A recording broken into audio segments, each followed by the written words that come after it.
Lanjutan, ikatan, pengikatan, dan isomerisme yang mempengaruhi aktivitas dan eliminasi berbagai obat. Di sini merupakan foto dokumentasi saya berdiskusi dengan kelompok saya. Pada pertemuan sebelumnya, masalah yang saya angkat adalah bagaimana levocetirizine memiliki afinitas, pengikatan, dan aktivitas antihistamin yang lebih kuat dibandingkan dengan cetirizine.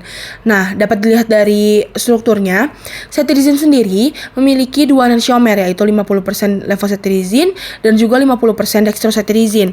Nah, untuk levo dan dextrocetirizine ini, untuk strukturnya kurang lebih sama, yang membedakannya hanya pada struktur kiralnya saja. Nah, namun dari struktur kiral ini memiliki nilai pengikatan yang berbeda. Untuk gambarannya, levocetirizine sendiri merupakan tunggal hanya R enantiomer yang memiliki, di mana R enantiomer ini merupakan isomer yang aktif pada cetirizine. Sedangkan untuk cetirizine memiliki dua enantiomer, yaitu R dan S enantiomer yang merupakan 50% enantiomer aktif dan 50% enantiomer yang memiliki pengikatan 30 kali lebih lemah dibandingkan dengan levocetirizine. Untuk nilai KI-nya sendiri, cetirizine memiliki KI yang lebih rendah, yaitu 6 mikrometer dibandingkan dengan levocetirizine yang memiliki KI 3 mikrometer. Jadi untuk levocetirizine sendiri, mengapa ia lebih tinggi pengikatannya? Karena ia langsung berikatan dan berinteraksi dengan karboksilat meioti dan juga Li191 yang merupakan residu reseptor dari reseptor H1 pada manusia. Untuk aktivitas antihistamin sendiri, dapat dilihat dari gambaran ini, hanya dengan konsumsi obat levocetirizine 2,5 mg itu dapat menimbulkan efek antihistamin yang sama pada alergi seseorang dibandingkan dengan minum cetirizine 5 mg. Jadi untuk cetirizine 5 mg ini memiliki efek terapi yang sama dengan levocetirizine 2,5 mg. Untuk masalah pada pertemuan ini, saya menimbulkan masalah bagaimana perbedaan konfigurasi pada R dan S pada cetirizine mempengaruhi proses eliminasi dan khususnya melalui ginjal. Jadi, saya mengambil jurnal dari Fundamental and Clinical Pharmacology dengan judul Seroactive Renal Tubular Secretion of Levocetirizine and Dextrocetirizine, the two enantiomer of the H1 antihistamine cetirizine yang telah terindeks Q2.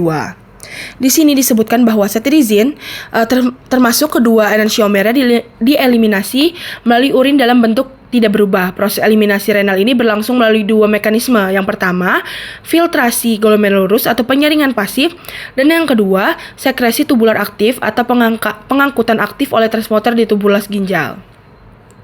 Selanjutnya, di sini disebutkan juga, terdapat perbedaan nyata dalam kecepatan sekresi tubular antara kedua enantiomer ini.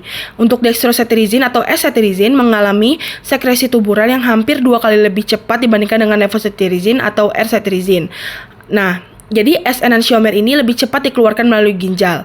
Merupakan hal yang dapat dilihat bahwa konfigurasi R dan S mempengaruhi eliminasi renal secara berbeda. Selanjutnya, yang terakhir, ada dua kemungkinan penyebab perbedaan tersebut. Yang pertama, ada fraksi bebas dextrocetirizine di plasma lebih tinggi, dapat dilihat di sini, itu hanya 0,141 dibandingkan dengan levocetirizine yang dimana 0,074. Karena levocetirizine lebih kuat berikatan dengan protein plasma sehingga lebih sedikit yang tersedia untuk diekskresikan ginjal. Kedua, dextrocetirizine memungkinkan memiliki afinitas yang lebih tinggi terhadap transporter renal yang memediasi jalur sekresi tubular. Nah, untuk kesimpulannya yaitu konfigurasi R atau levocetirizine menyebabkan ikatan protein plasma yang lebih kuat sehingga fraksi bebas lebih kecil, sekresi tubularnya lebih lambat, dan obat lebih lama berada di dalam tubuh, dan juga untuk efek antihistaminnya lebih panjang. Nah, untuk tabelnya di sini dapat dilihat untuk tes setengah dari levocetirizine itu 7,8 jam dibandingkan dengan dextrocetirizine yang hanya 5,5 jam.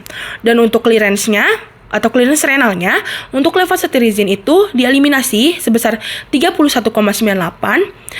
lebih kecil dibandingkan dengan dextrocetirizine yang tereliminasi melalui ginjal dengan nilai 61,43.